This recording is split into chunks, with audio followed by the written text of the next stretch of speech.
Praise the Lord, your boy Minister Rod coming at you on this Sunday afternoon. I wasn't supposed to do a video today, but somebody that I have known, I've done business with for over 30 years, passed away. I thought it was a good opportunity to talk about him. We're going to talk about two different things. We're going to talk about him. We're going to talk about the favor of God. And we're going to talk about the man that got beat up in my parking lot and got bloody in my parking lot. And the people who did it worked at the shop across the street from me. It was the employees of the shop. That's going to be a juicy little story. I suggest you hang on and listen to that.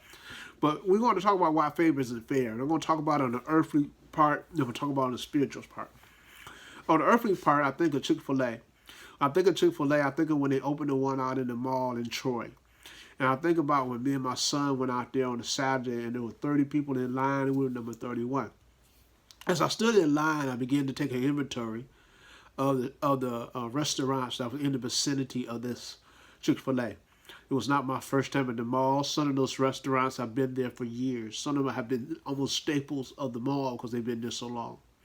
And the restaurant spanned from where we were standing all the way around to the back to the other side. And I'm here to tell you that it was literally nobody in anybody else's line but Chick-fil-A. The guy running the pizza place was yelling, 2 slices for $4.99. Come get it now. 2 slices $4.99. Deal of a lifetime. Nobody coming down there. The next thing, Toll House Cookies, that was on the other side of Chick-fil-A. They wasn't busy neither, but the people waiting on their food from Chick-fil-A had that all blocked up, waiting on food from the business next door. Now, I'm sure they rent probably similar across the board. It doesn't seem fair that the staple businesses that have been there all along, even though they have to pay the same rent, are not making any money. The one in Allen Park, which is the one closest to me, I was up there the other day. I went to Taco Bell. Taco Bell had nobody in the drive-thru, had one car in the parking lot. Chick-fil-A was so busy, you couldn't get in the parking lot. Now, I'm a Chick-fil-A fan, but I'm here to tell you, even though I like the food, it's nothing there that tastes so doggone good that I can see why they're so busy. They got a lot of positive things going over there. They know how to treat their customers. Their food is generally fresh. They're generally fast. Or they got all good qualities going on. But I don't see anything about the food that's so special that line should be that long and the other neighbors and neighboring businesses should be empty. And it doesn't seem fair. The same rent that Taco Bell pay, even though it's a corporate business, is the same rent that Chick-fil-A pay. But Chick-fil-A is making the money. Now, I'm going to use a personal example. I've been on Greenfield here for 30 years. It's been several shops that's come after me. And most of them have been way more busier than I am. And the ratio is beginning to change now, but for a number of years, this area has been almost 100% black. And all the shops other than this one in this area is 100% or 98% Chaldeans. And you would think, just by the nature of the color of our skin, a lot of that business would flow to us because we look like those people. I'm not saying it should. I'm just saying you would think that would be the case, but it's not. It has never been the case, to be honest with you. We run a couple of different businesses out of here. The repair part of this business has been closed really for 2 years. We've been doing some fleet work. We've been doing towing. And we really haven't had a lot of time to do repairs, plus the pandemic hit. But when we were open and we're getting ready to reopen, people wasn't lining up around the block. Well, one day we were here, and I won't tell it yet. Let's go back to the story. So I wonder, why does those businesses get favored among mine? Even with the way that they treat their customers. You know, I went across the street one day with my daughter. She was getting a tire that I didn't have, and I sent her over there, so she wasn't on her own. This guy was so nasty, we ended up leaving. And this guy knew I owned the shop across the street. You know, why do we allow people to treat us like we nobodies, and we spend all our money in their businesses? I would never understand it. I treat everybody that comes through my door with class, with respect, and they deserve to be treated. But anyway, at that same shop across the street, this young man come running down the middle of Greenfield, being pursued by 5 Arabic guys that work in the shop across the street. And there's also a Tahoe that's rolling down the other side of the street. I didn't know what the connection was, But I saw the young lady look like she was really concerned about the guys chasing the guy. So I'm assuming that at that point that he was with her or vice versa. The guy ended up stopping in front of my shop. And he tells the Arabic man of the shop, he said, look, I paid y'all all my money. I don't have any more money. My car's broke. I can't get to work. Y'all need to fix what y'all messed up. Their response was, we kicking your butt. We're going to beat the daylights out of you. We're going to knock you unconscious. He responded, I just want my car fixed, and y'all ain't right. Their response was, we getting ready to beat the hell out of you. You're going to be unrecognizable. And he's like, y'all ain't right. Y'all gonna fix my car. And the next thing I know, they chased him into my parking lot, to the edge of my parking lot, on my property, and they began to beat the brakes off of him. 5 Chaldeans kicking him, stomping him, punching him. Now, you know, I can't allow them to come on my property and do that for several reasons. I don't even need to list them.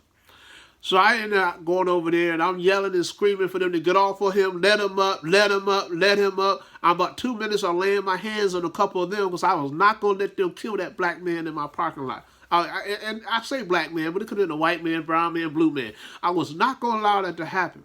So I'm yelling and screaming at them. And, man, I love my black women. 2 black women driving down the street from the opposite direction saw what's happening. Both of them jumps out of their cars, runs over there, and they hollering and yelling and screaming too. They about to lay hands on the guys. So we make such a ruckus, they finally let my man up. They got off of him. And they walked back down the street. And all of them was laughing while they was walking down the street. His girlfriend, that turned out to be his girlfriend in the Tahoe, she come running across the street. She said, and they sliced my tires on the back of my truck. And my baby's in the car.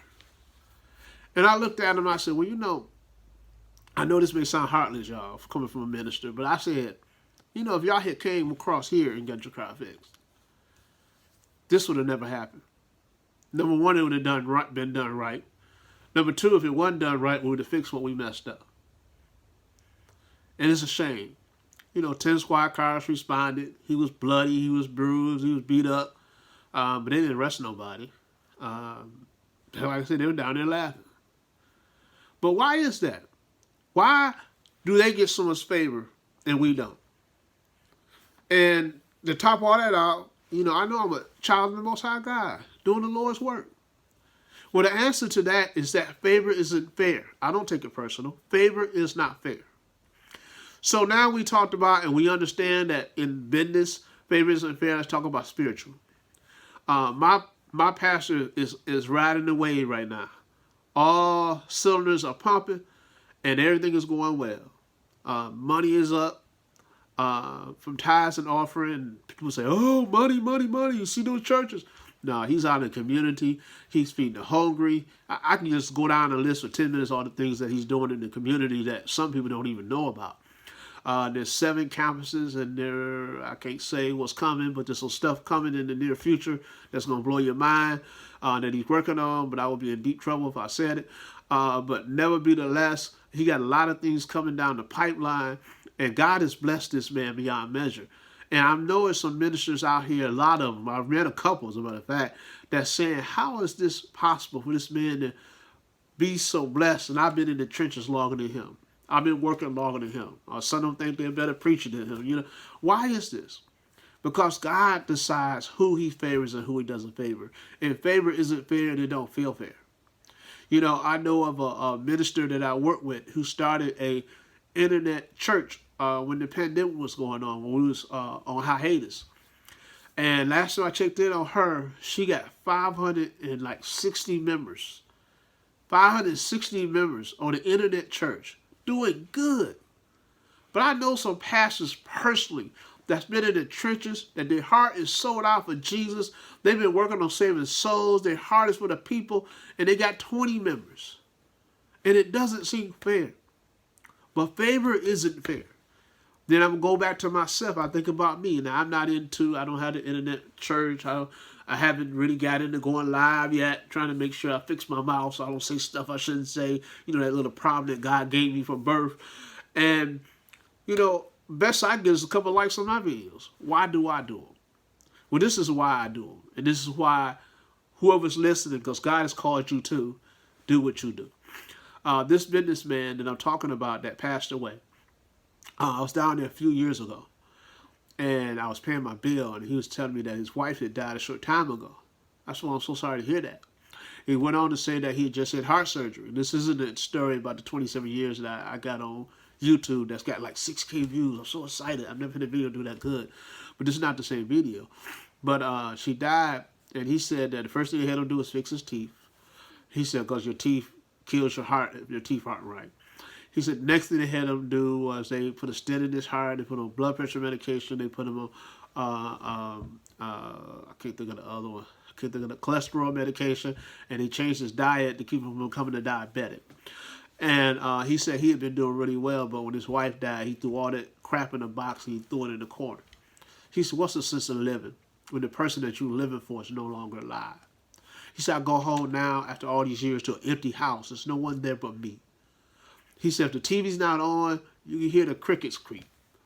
He said, I don't even want to live in that kind of world no more. So I had never told him, after all the years I'd known him, 30-some years, never told him I was a minister. I said, well, I never told you this. I said, I'm a minister of the gospel, and I'm here to tell you that your view on this matter is not correct, and I don't want you to make me get my Bible out and start preaching to you right now. He said, oh, I hear you, minister. Thank you. I hear you. So what I did do when I got home that night, because like I said, he's an older white man. He didn't really have internet, email, and all that kind of stuff. I sat down.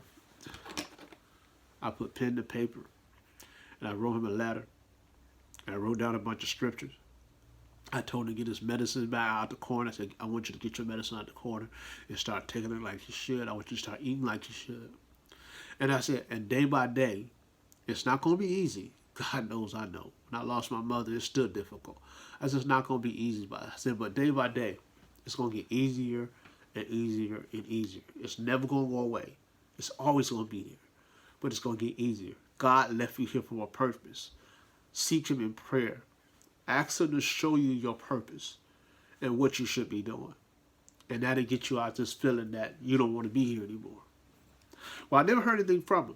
You know, every other time I went down there, he never brought it up. I never brought it up. I went down there and, paid my bill. I picked up some supplies. A year ago, my employee was down there. And he told him, tell the minister that I haven't had a drink in a year. Now, I didn't even know he drink. He never told me that. And he said, I got my medicine back out the corner and I've been taking my medicine. And he said, tell him thank you. And see, that's why I do what I do. I don't do it because I need the favor to make me huge.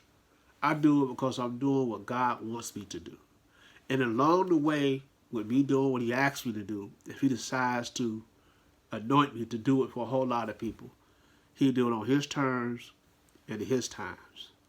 When my buddy died about a week and a half ago, he tripped, hit his head on the counter, and he started bleeding from the head where he was injured at, and they couldn't stop the blood, and he bled out so bad that he went into a coma, and he passed away. But he got another 2-3 years out of life just by having a chance encounter with me and a slight conversation about the Lord. And this is why I do what I do. If I could just touch one person, I know I'm doing what the Lord has called me to do. This is your boy. Be blessed and be highly favored.